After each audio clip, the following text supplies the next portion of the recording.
स्वर्गे जाय वासुदेव बोले ना पितृ स्वर्गे जाय वासुदेव बोले ना पितृ स्वर्गे जाय वासुदेव बोले ना पितृ स्वर्गे जाय वासुदेव बोले ना पितृ स्वर्गे जाय ओम नमो भगवते वासुदेवाय ओम नमो भगवते वासुदेवाय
श्री बजरंगदास बाबा की जय। श्री चामुंडा महाराज की जय। संत श्री भोजलराम बाबा की जय। संत श्री जलाराम बाबा की जय। श्याम सुंदर यमुने महाराज की जय। श्री अमीरातानी जय। श्री हनुमान जी महाराज की जय। श्री श्याम जी बापू की जय। गिगड़ा पीर की जय। परबना पीर की जय। सदगुरु देवनी जय। हंसावतार परम पूज्य श्री दान महाराज की जय।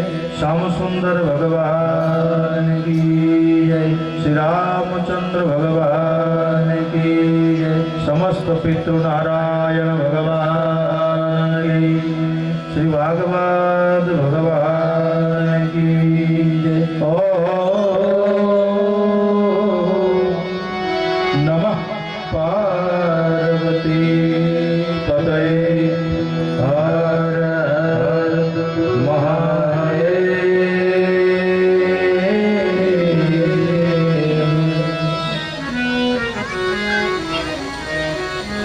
सर्व भक्तजनों ने व्यासपीठ ऊपर की जय श्री कृष्ण, जय श्याम। आप सौ परिवारजनों તેમજ ઓમ પેલેસ ના દરેક રહેવાસી પરિવારજનો, વડીલો, મહેમાનો, માતાઓ, જીકાદરા પરિવારના આમંત્રણને માન આપી અને પધારેલા દરેક મહેમાનો તેમજ પરોક્ષ અને અપરોક્ષ રીતે પિતૃ સ્વરૂપ જે ચેતના બિરાજે છે એ ચેતનાને પણ વ્યાસપીઠ ઉપરથી મારા ખૂબ ખૂબ વંદન અને પરમ ચેતના શ્રી કૃષ્ણ પરમાત્મા સ્વરૂપ સ્વર્ગે આપ સૌનું યજન પૂજન અને કીર્તન પહોંચે આવી સૌને વતી આરાધના અને પ્રાર્થના ભગવાનના ગુણાનુવાદ કરવાનું એક મોટું અમૂલ્ય અવસર એટલે કે જીકાદરા પરિવારના આંગણે શ્રીમદ ભાગવત ચરિતા ગંગા મોક્ષ ગાથાનો અવસર। મહેમાનો ક્યાં ક્યાંથી બધા પધાર્યા છો, બહેનો, દીકરીઓ, અમારા સંગીત વૃંદ ખૂબ સુંદર રીતે મારા ને એના કોઈ પરિચયમાં નહીં, બસ ભગવાન વચ્ચે છતાં એટલું બધું અનુકૂળ થઈ અને પધારેલા ત્રણેય સંગીત વૃંદો તેમજ આપ સુધી વૃંદ અને નાદ પહોંચાડતું એવું સાઉન્ડ એ પણ આપણા જ ભાઈઓનું છે એવા દાદા પણ અહીંયા ઉપસ્થિત છે। સંગીત વૃંદને તાળીઓના ગડગડાટથી વધાવીએ પ્રથમ, તેમજ સાઉન્ડ વાળા ભાઈ એમને પણ તાળીઓના ગડગડાટથી વધાવીએ, કારણ કે આ બે સાથે આપણે 7 દિવસ કાઢવા, મારે તમારે પછી ત્રીજું કે આપણા જે પૂર્વજ પિતૃઓ છે એ પિતૃઓનું પુણ્ય જ્યારે ભેગું થાય અને તમારું પુણ્ય જ્યારે ભેગું થાય ત્યારે શ્રીમદ ભાગવત મોક્ષ ગાથા થાય। 18 પુરાણ છે વાલા યજમાનો, 18 પુરાણની અંદર શ્રીમદ ભાગવતના અક્ષર કેટલા? તો કે 4। ધર્મ, અર્થ, કામ અને મોક્ષ, મોક્ષની ગાથા કોઈ હોય તો શ્રીમદ ભાગવત મોક્ષ ગાથા છે। कुमारी कन्या मोक्ष गाथा जिकादरा परिवार द्वारा आयोजित આજના દિવસે જે પ્રારંભ થઈ રહી છે એ મોક્ષ પાવની ગંગાની અંદર ડૂબકી લગાવી અને તરબોળ થવા માટે પિતૃઓ અને આપણા હૃદયસ્થ આત્માને પવિત્ર બનાવવાનું કોઈ સાધન હોય તો શ્રીમદ ભાગવત છે. શ્રીમદ ભાગવત ચરિતામૃતમ અદ્યેનૈવ મુક્તિ અર્ધમ મુક્તિતો મુક્તિતારઃ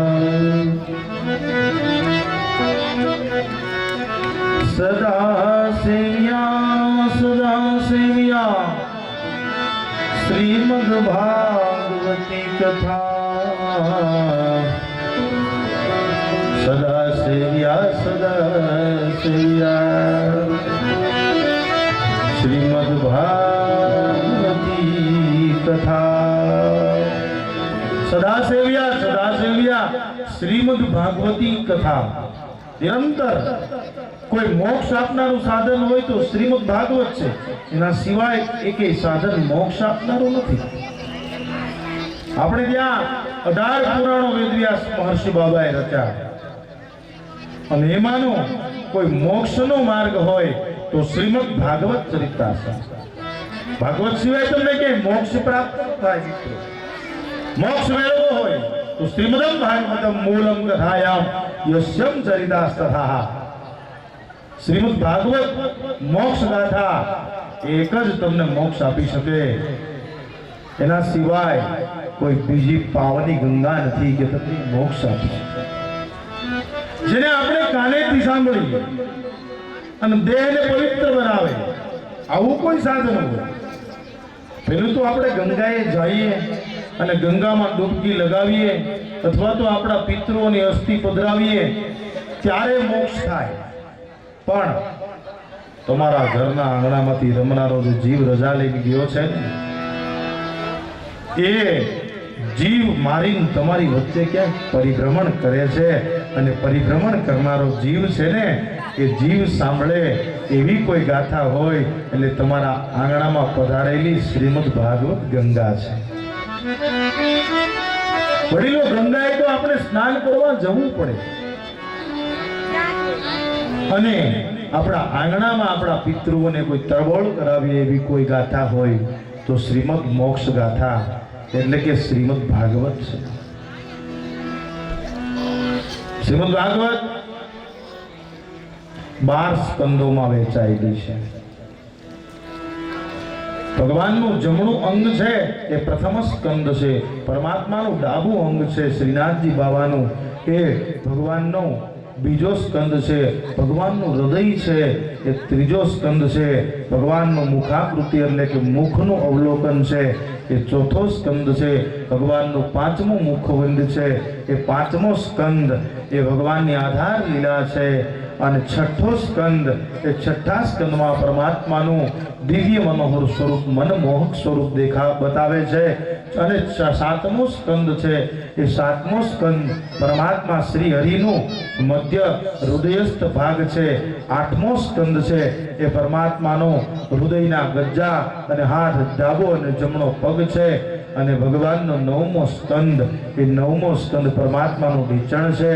અને 10મો સ્કંદ એ ભગવાનની પોતાની પૃષ્ઠ લીલા અને હૃદયનાદની લીલા હોય તો એ શ્રી કૃષ્ણ કનૈયાની પૃષ્ઠ લીલા છે, જેને સિંહાલોકન કહીએ છીએ. શ્રીમદ વલ્લભજી વલ્લભાચાર્ય ઉદ્ધાર કરનારી કોઈ ગંગા હોય તો શ્રીમદ ભાગવત છે અને એનું 10મો સ્કંદ એટલે ભગવાનનો જન્મ ઉત્સવ જેને કહીએ છીએ આપણે એ 10મો સ્કંદ છે ભગવાનનો. પરમાત્મા નો 11મો સ્કંદ એટલે કે શ્રી હરિ ઠાકોરજીનું 10 આંગળાનું સ્વરૂપ છે. અને 11મું પરમાત્માનું પરમ પ્રથમ દર્શન છે. અને 12મો સ્કંદ એ 12 અંગનું એટલે 12 અંગનું પરમાત્માનું દિવ્ય દેહ સ્વરૂપ છે. એ શ્રીમદ ભાગવત સ્વરૂપનું સંકેત સ્વરૂપ એટલે શ્રીમદ ભાગવત ચરિત્ર. કાશીના ઘાટ ઉપર વેદવ્યાસ મહારાજ લખવા બેઠા છે. કાશીના ઘાટ ઉપર આ ગ્રંથને આપણે સમજવો તો પડે. દાદા અમે કથા બેસાડી, કથા કરાવી, 7 દિવસ અમે આનંદ કર્યો, ભોજન કર્યું અને જમવામાં આ હતું, બીજું ત્રીજું હતું, બસ. દિવસ 7 અને દિવસ 7ની ગાથા એટલે કે શ્રીમદ મોક્ષ ગાથા. કાશીના ઘાટ ઉપર ઉત્તર ભાગે જ્યારે રાજા ભરતરીના વંશમાં જ્યારે કથા બેસાડવાનો અવસર આવ્યો, તે ભરતરી તો અખિલ ભુવનનો નાથ એમના સાનિધ્યમાં બેસવા જતો હતો અને શ્રી હરિના સાનિધ્યમાં ભરતરી બેસતો હતો. અને ત્યારે ભરતરી રાજાને એવો મનમાં પ્રશ્ન થયો, હે રામ, મારો આ દેહનો ઉદ્ધાર કરવો હોય તો કેમ કરવો?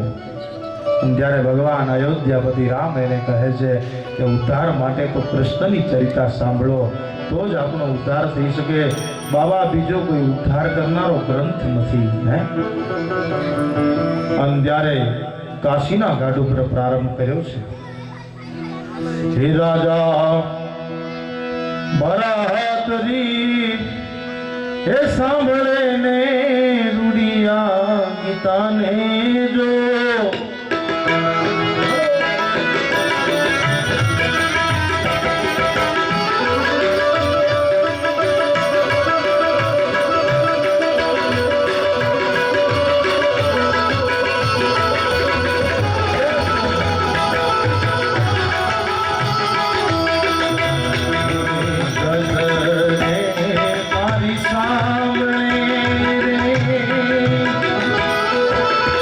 રૂડી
જોને ઉભારજો.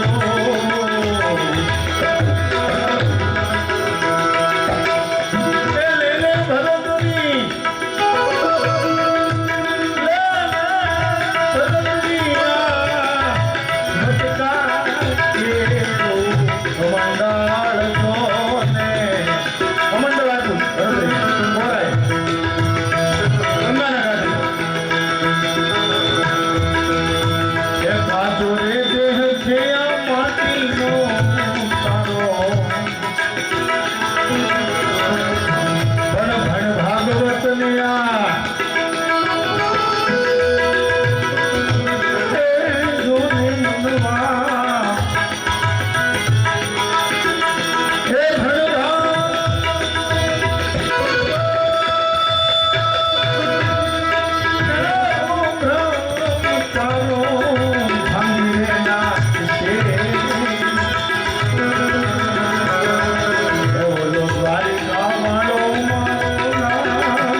ગોરાએ લખ્યું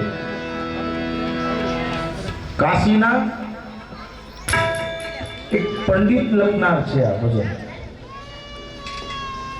189 ભજનો જેને લખ્યા છે એમાં ગોરાનો ઉલ્લેખ કર્યો છે અને ભરતરી રાજા અને ભગવાન રામની ચર્ચા ચાલે છે અને એ ચર્ચાની અંદર દેહરૂપી દેહને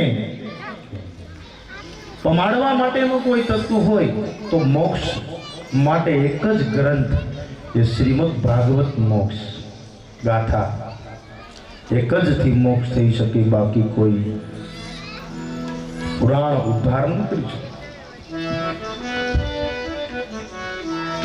ભગવાન શંકરાચાર્યએ આપણો હિન્દુ ધર્મના જે આચાર્ય છે, જે આપણે ધર્મને છાંયે બેઠા છીએ એ આચાર્ય, અને એ આચાર્ય ભગવાને કોઈ ગ્રંથને વંદન કર્યા હોય તો શ્રીમદ ભાગવત અને શ્રીમદ ભાગવત સંહિતા એ મોક્ષની ગાથા. ક્યાં લખાણી, ક્યારે લખાણી, કેમ લખાણી, કોઈ પણ જીવાત્માની પાછળ ધુંધુકારી આત્મદેવ આત્મદેવ પ્રજાસને આત્મા તમ મોક્ષદાયથા. આત્મા તમ મોક્ષ ગાતા, આત્માનો કોઈ મોક્ષ કરનારી ગાથા હોય તો શ્રીમદ ભાગવત છે. 18 પુરાણ અને 18 પુરાણની અંદરથી માણસને જ્યારે મોક્ષ તરફ જવું હોય તો શ્રીમદ ભાગવત મોક્ષ ગાથા એટલે શ્રીમદ ભાગવત છે. શ્રીમદ ભાગવતજીનો પ્રારંભ પ્રથમ અધ્યાયમાં કર્યો. એ પ્રથમ અધ્યાયમાં ભગવાને બતાવ્યું કે સચ્ચિદાનંદ રૂપાય વિશ્વોત્પત્યાદિ હેતવે સત ચિત અને આનંદ. સતથી કરેલું ધન, ચિત એટલે કે પોતાની ચિત્ત બુદ્ધિ એટલે મન, અને આનંદ એટલે કે પોતાને આનંદ આવે. પોથયાત્રા નીકળતી હોય અને એકલો આનંદ કરી લે, અથવા તો આમનો માણસ ગણગણી લઈને એને આનંદ કહેવાય. કોઈ માણસ ગાતો હોય અથવા તો યજન કરતો હોય એમાં ગણગણી લઈને એકલો એને પણ આનંદ કહેવાય. સદા સેવ્યમ મંગલા. આત્મદેવ નામનો એક બ્રાહ્મણ રહેતો હતો અને કાશી નગરની અંદર આત્મદેવ બ્રાહ્મણ પરિભ્રમણ કરે. રોજ પરિભ્રમણ કરતો નગરમાં દેવાલયો, શિવાલયો, ભગવાનના મંદિરો એમનું દર્શન કરે. લોકો ભક્તોને પોતાની કથાની કહાનીઓ કહે અને આત્મદેવ રહેતો હતો.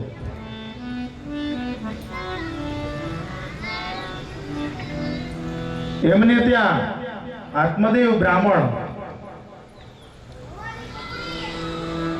અને એમને ત્યાં સંતો પધારે, યોગીઓ પધારે, બધા જ એમનું સ્વાગત કરે. આત્મદેવ બ્રાહ્મણ એના સાનિધ્યમાં બેસી અને ભગવાનનું યજન પૂજન કરે. એક દિવસનો સમય એવો બન્યો છે કે એમને ત્યાં સંતો બધાયા, બ્રાહ્મણ ઉપર પ્રેમ થયો. એટલે મહાત્માએ છે ને આત્મદેવને પૂછ્યું કે આત્મદેવ, કેટલા રૂડા લાગો છો, કેટલા સુંદર લાગો છો, પરંતુ આપણે ત્યાં કાંઈ વંશો વિસ્તાર અંતો પુત્ર કો પુત્રિકામ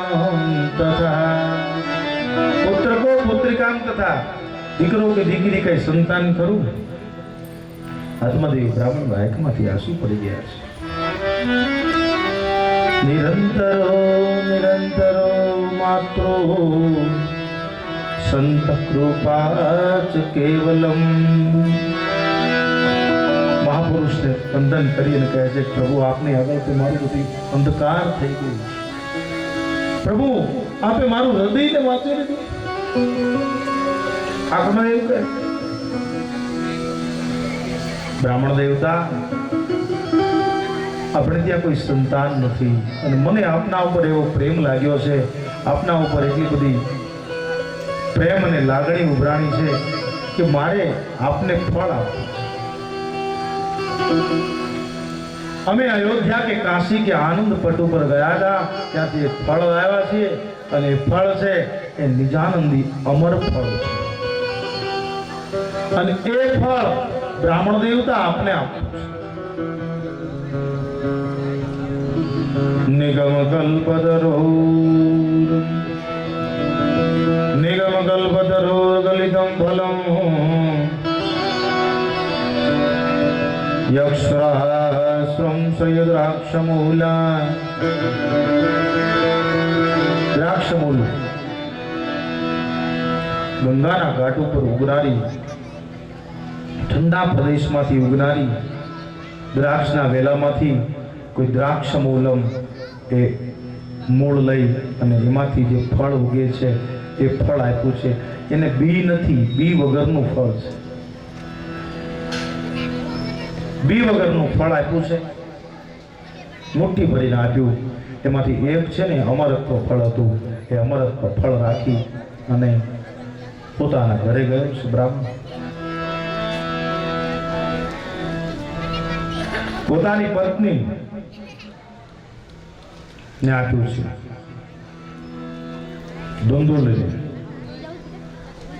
ધુંધુલી મહાપત્ન્યા આત્મદેવ પ્રજાસની.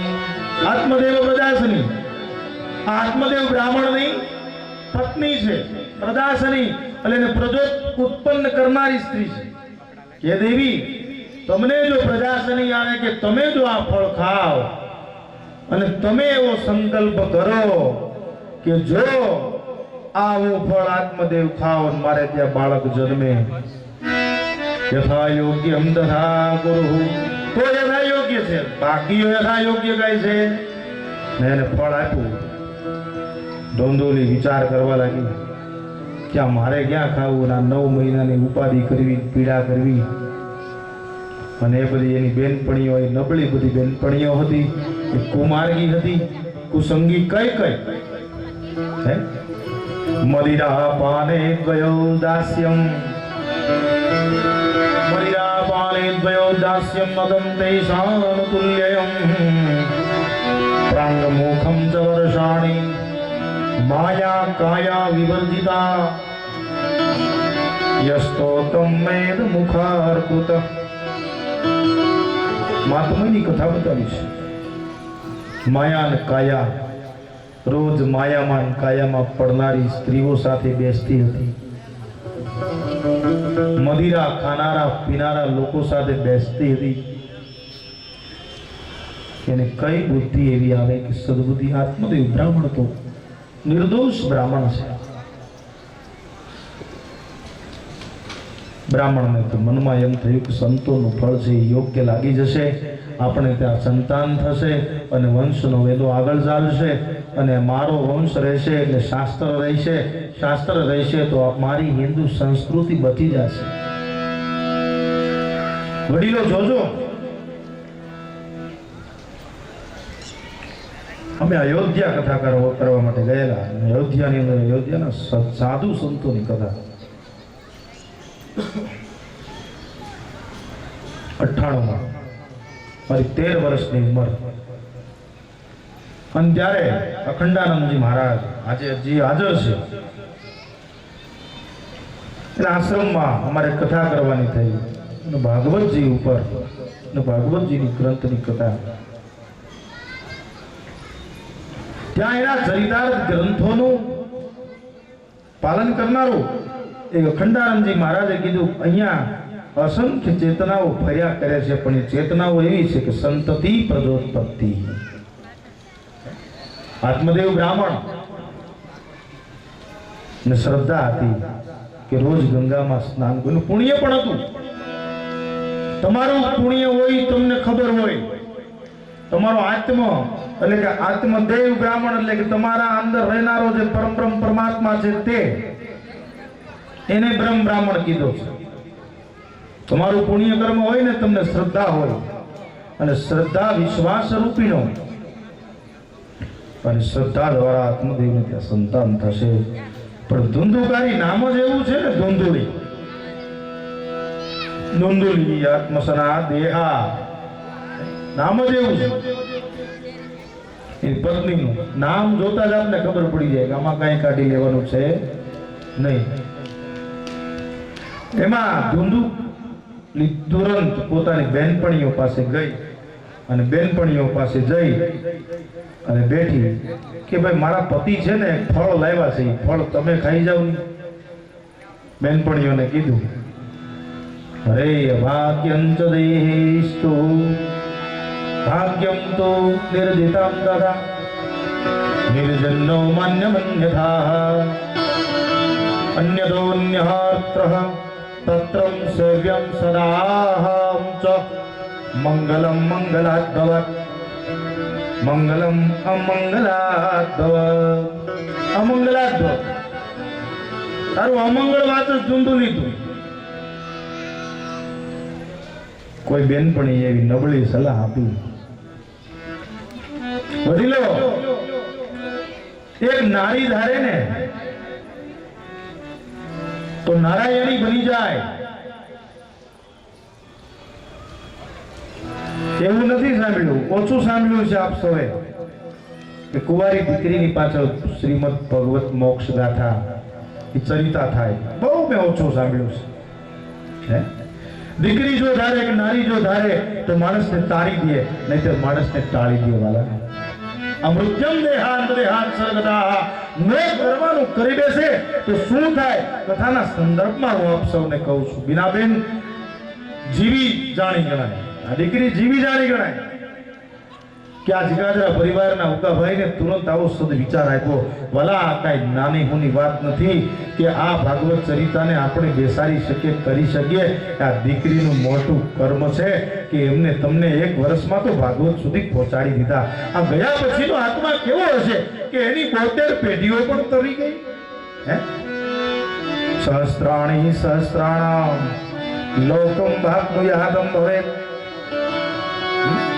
દીકરી ધારે તો મૃત્યુ બાદ પણ માણસને તારી દે એવું મૃત્યુ પણ શ્રેષ્ઠ હોવું જોઈએ.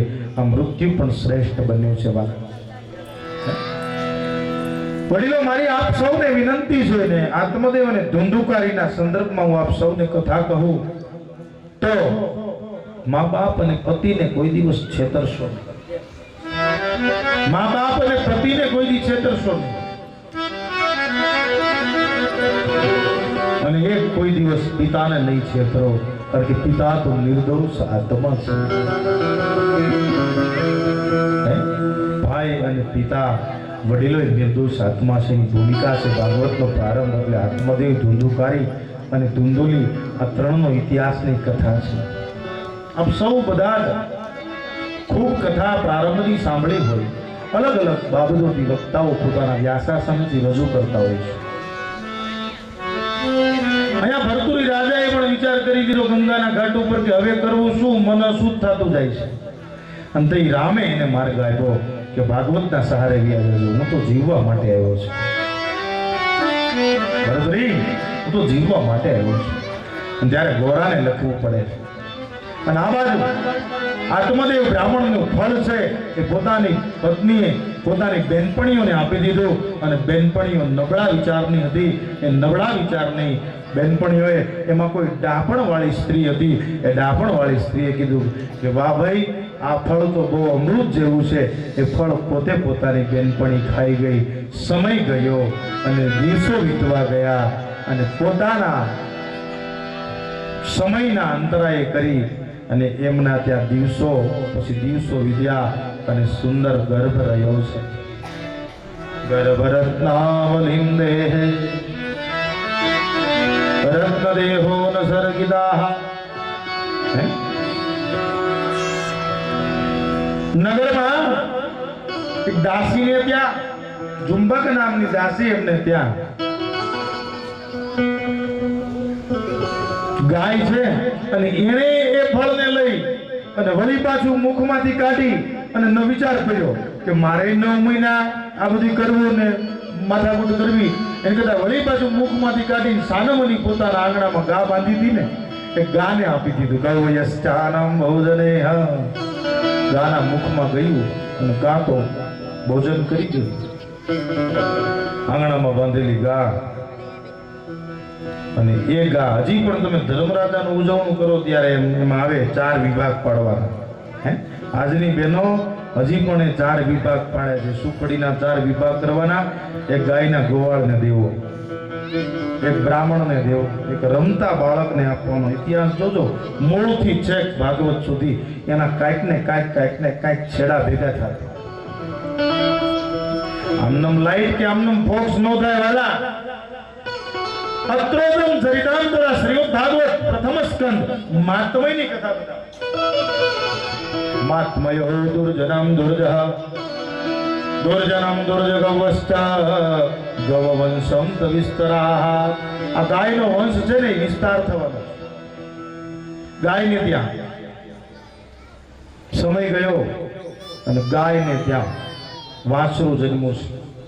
પુરુષ જેવા આકારનું અને કાન છે ને પુરુષને કેવા છે? ગાય જેવા કાન છે.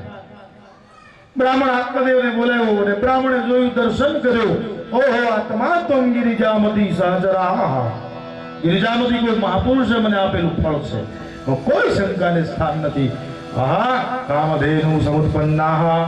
આહા કામધેનુ, ગાય આને જન્મ આપ્યો. સમુત્પન્નાહ, મારી સંપત્તિ તો અહીંયા પ્રગટ થઈ છે ગાના રૂપમાં. બ્રાહ્મણ ખડખડાટ મુખે હસવા લાગ્યો છે. મહારાજ, પાસે જઈ કંકુનો ચાંદલો કર્યો, દોડી આત્મદેવની પાસે વાછરુએ ગતિ કરી અને ના એ બાળક છે ને એ જેમ પિતાને પોતાની દીકરી તોડી અને છાપી જાય ને એમાં જ વાછરડું છે ને દોડી આત્મા તંગીરી જામદિન સહજરા ઇન્દ્ર સમાધિ સ્થિતિ દોડી અને પોતાના પિતાની પાછળ ચોટવા લાગી છે અને આત્મદેવને હૃદય લાગીને એટલે આત્મદેવને ખબર પડી ગઈ છે કે ખરેખર સંતે આપેલું કોઈ ફળ છે. વરા આપણે ત્યાં કોઈ આત્મા અવતાર લઈને થોડો જીવીને વયો જાય તો સમજવું કે આ જીવીને ગયો છે ને પણ એ દુઃખ સમયમાં આપણે ત્યાં આપણે બધા જ લાડ લડાવી અને રમાડીને વયો જવાનો છે. જીવ આવ્યો છે રમવા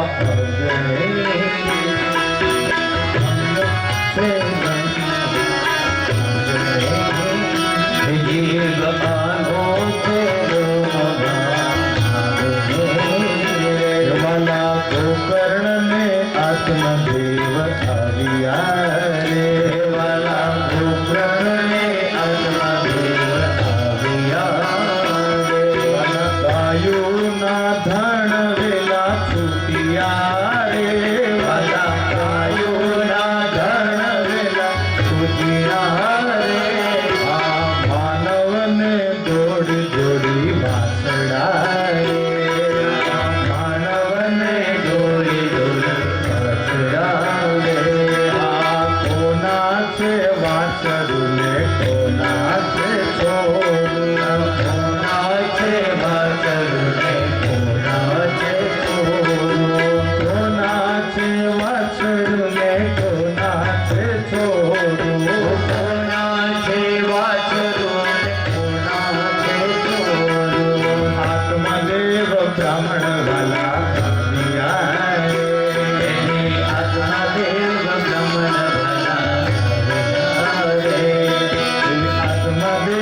બ્રાહ્મણ વાલા આવ્યા રે આત્મદેવ બ્રાહ્મણ વાલા આવ્યા રે વાલા તારે તે આંગણે નામ કાર્ય રે વાલા તારે તે આંગણે નામ રે વાલા નામ ગોકર્ણ એવું કાઢ્યું રે વાલા નામ ગોકર્ણ એવું કાઢ્યું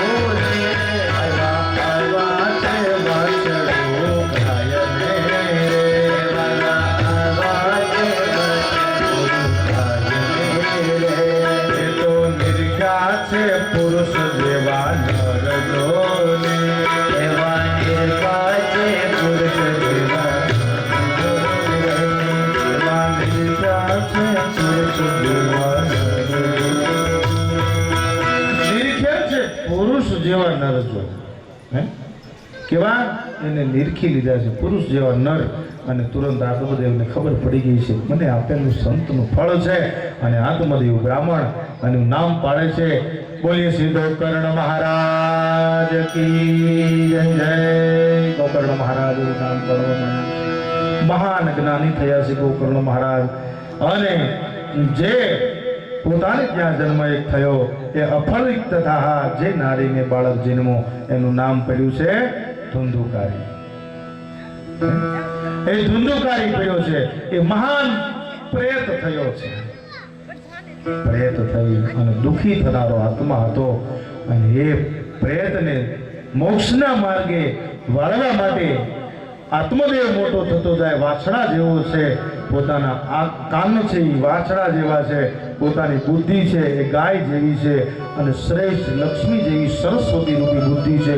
મોટો થયો ધુંધુકારીની રોજ ફરિયાદો આવે, રોજ એના ઠપકા આવે, તારો ભાઈ આવા નબળા કુકર્મ કરે છે પણ ગાના ગોધા છે અને એક ધુંધુકારી છે.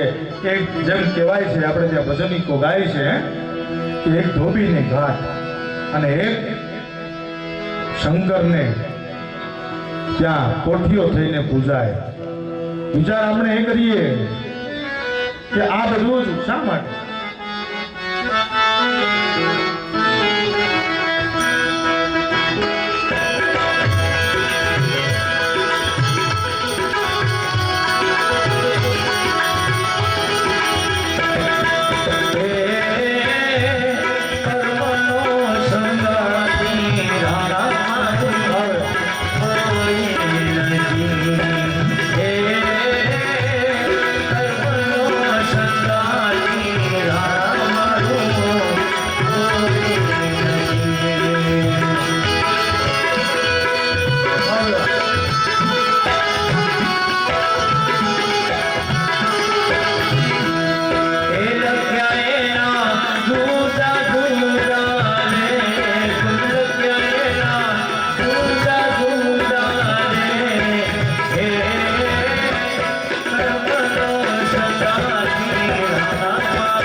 બે એમાંથી એક આપ સૌ જાણી ના પડે, બહુ જાણીતું આપ સૌ સમજીએ છીએ.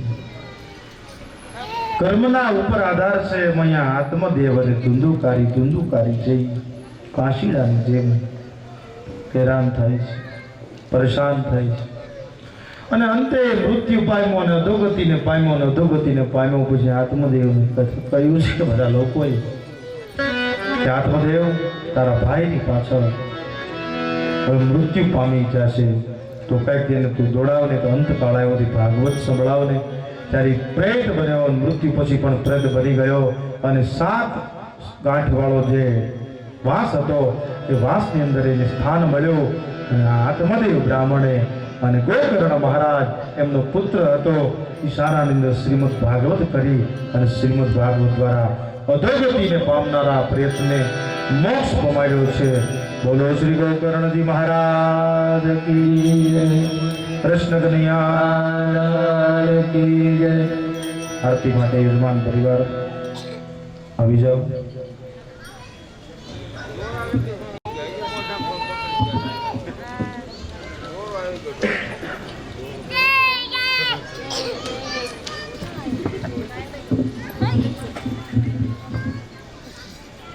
આજે પ્રારંભનો દિવસ, આવતીકાલે સવારે 9 થી 12 અને બપોરે 3 થી 6 કથાનો સમય.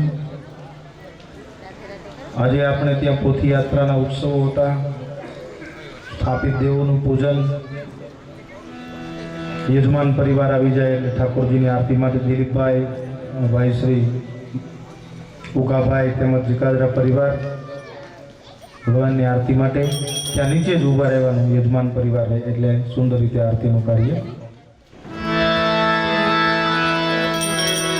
આરતી પ્રગટ કરજો ગોરદાદા.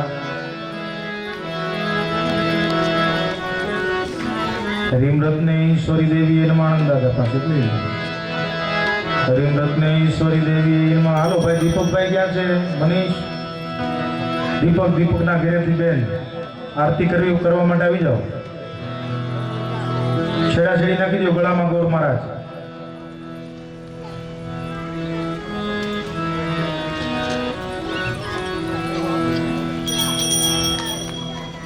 રીમ રત્નેશ્વરી દેવી નમઃ.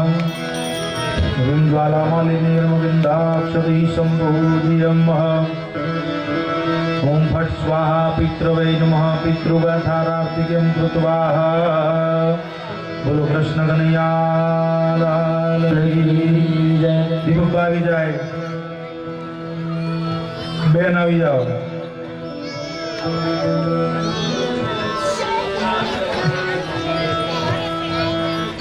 બોલો ગિરિરાજ ધરણ કી જય. દીપકભાઈ અને બેનને બોલાવો. દીપકભાઈના ધર્મપત્ની અને દીપકભાઈ બંને આવી જાઓ.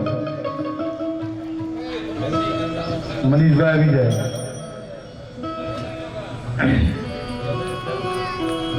ओम जय काना काला प्रभु जय काना काला मेरी मोरली वाला मेरी मोरली वाला मोरी नाला प्रभु जय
ભાગવત ભગવાન કી જય, પિતૃનારાયણ દેવ કી જય, ચામુંડા માતની જય, શ્રી કૃષ્ણ કનૈયા કી જય, શ્રી દ્વારિકાધીશ કી જય, મોહનાથાની જય, સુરાપુરા દાદાની જય, સદગુરુ દેવ કી જય, નમઃ પાર્વતીપતિ હર હર મહાદેવ.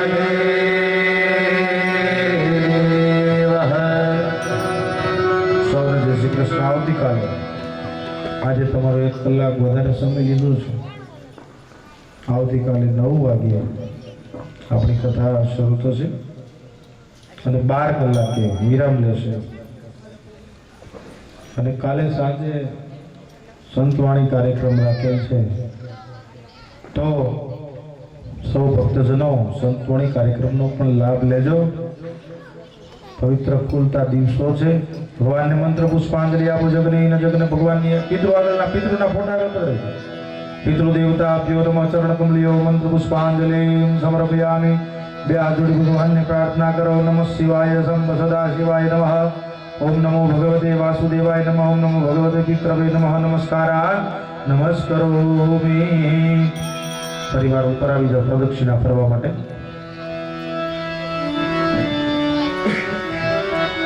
જય હો.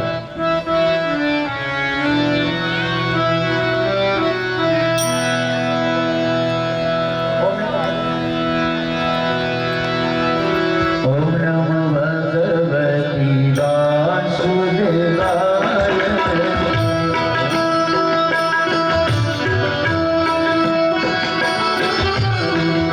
ઓમ નમો ભગવતે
મહારાજ કૃષ્ણ કનૈયા